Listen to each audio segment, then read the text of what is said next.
ஸ்ரீமதே ராமானுஜாய நமः. ஸ்ரீமத்வரவரமுனையே நமः. ஸ்ரீசைலேஷதயாபாத்திரம் தீபக்தியாதிகுணார்ணவம் யதீந்திரப்ரவணம் வந்தே ரம்யஜாமாதரம் முனிம். ரம்யஜாமாத்ரயோகீந்திரபாதரேகாமயம் சதா ததா யத்தாத்மசத்தாதிம் ராமானுஜமுனிம் பஜே. பஷ்யமே பார்த்த ரூபாணி என்று கீதையில் கண்ணபிரான் அர்ஜுனனுக்கு குருட்சேத்திர பூமியில் தன்னுடைய விஸ்வரூபத்தை காட்டத் தொடங்குகிறான். அதே கண்ணனெம்பெருமானே தேர்ப்பாகனே இங்கே திருவல்லிக்கேணியில் நித்தியவாசம் செய்கிறான்.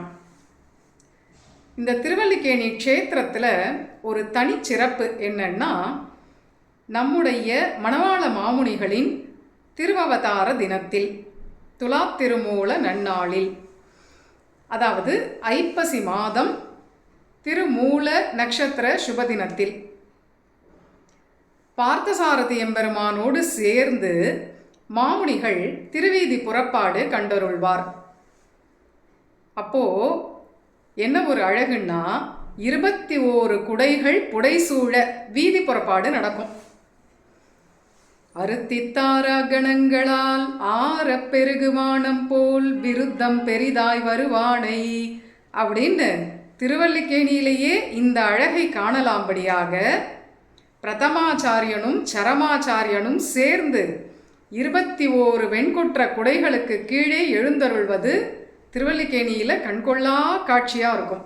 வீதியை அடைச்சுண்டு அப்படி அந்த குடைகளுக்கு கீழே இப்படி எம்பெருமானும் ஆச்சாரியனும் எழுந்தருளக்கூடிய ஒரு அழகு இங்கே பிருந்தாரண்ய க்ஷேத்திரத்துக்கே உண்டான ஒரு தனிச்சிறப்பு. இது விஷயமான ஒரு ரசோக்தி அடியனுக்கு தோன்றியது. அன்று குருட்சேத்திர பூமியில் கண்ணன் விஸ்வரூபம் காட்டினான்.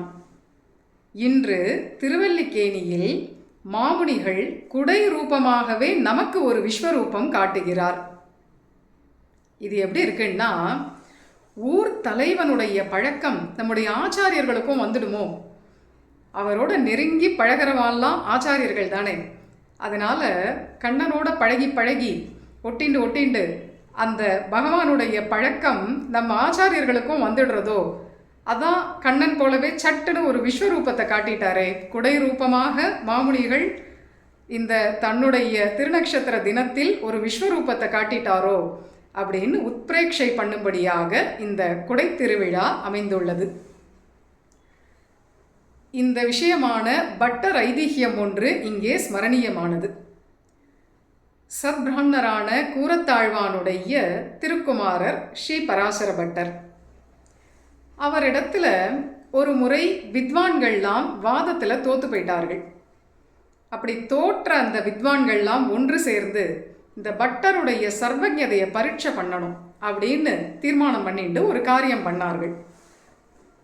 ஒரு குடத்தை எடுத்தார்கள், ஒரு பாம்பை பிடிச்சு அதுக்குள்ளே போட்டார்கள். அந்த குடத்தினுடைய வாயை ஒரு துணியால் இறுக்கி கட்டிட்டார்கள். நேராக பட்டர் இடத்துல போனார்கள். பட்டரே, இந்த குடத்துக்குள்ளே என்ன இருக்குது சொல்லுங்க அப்படிங்கிறார்கள்.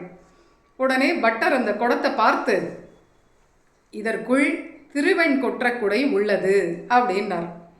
உடனே அந்த வித்வான்கள்லாம் சிரிச்சுண்டே குடத்துக்கட்டை அவிழ்த்து விட்டார்கள்.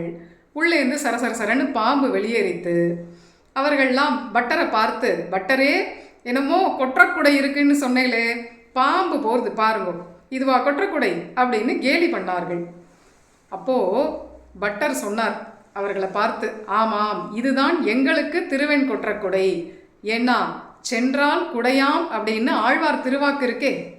பொய்கை ஆழ்வார் இந்த அரவத்தை தானே குடை என்று அருளி செய்திருக்கிறார். அதனால எங்களுக்கு இந்த பாம்பு தான் திருவெண்கொற்றக்குடை அப்படின்னு அருளி செய்தார் ஸ்ரீ பராசர பட்டர். அவர் இப்படி சாதிச்சதை கேட்ட உடனே அந்த வித்வான்கள்லாம் வெட்கி போயிட்டார்கள். பட்டருடைய சர்வஜதையை பார்த்து ஆச்சரியப்பட்டார்கள்.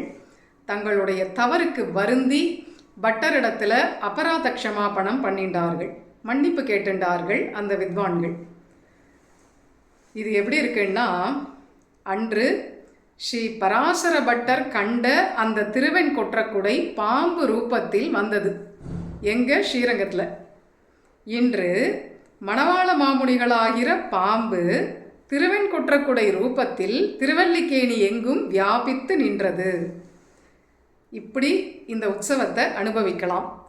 இந்த சத்ரோத்சவம் திருவல்லிக்கேணியிலேயே காண கிடைக்கும்படியான ஒரு தனித்த அழகு.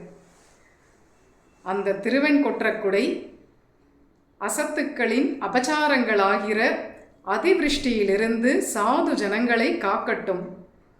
இந்த பாம்பு மக்களின் மனங்களில் மண்டியுள்ள தீய விஷங்களையெல்லாம் முறிக்கட்டும் என்று சரமாச்சாரியரான மணவாள மாமுனிகளின் திருவடிவாரங்களை பிரார்த்திக்கிறேன். ஆழ்வார் எம்பெருமானார் ஜீயர் திருவடிகளே சரணம்.